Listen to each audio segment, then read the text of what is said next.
y is equal to f of x. F of x is equal to x square plus 4. Find f of x, f of 3. जहां जहां x है वहां उसकी जगह 3 put कर देंगे. 3 का square plus 4. 9 plus 4, 13. This is f of 3.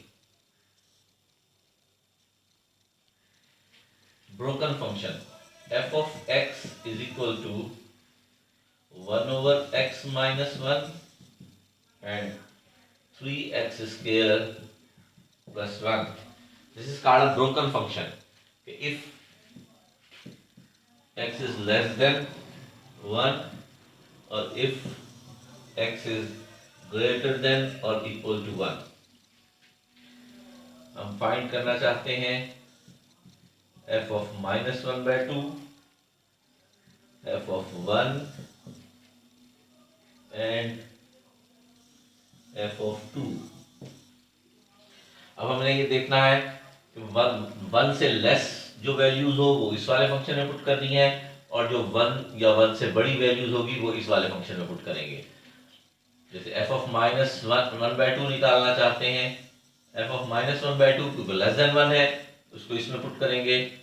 1 over minus 1 by 2 minus 1, इसको सिंप्लीफाई करेंगे.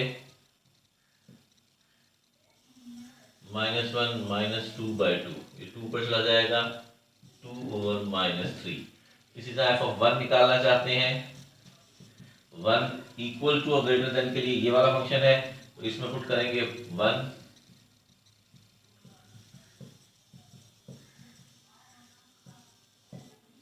इस टाइप ऑफ 2 निकालना चाहते हैं तो वो भी इसी में पुट करेंगे क्योंकि 2 इज ग्रेटर देन 1.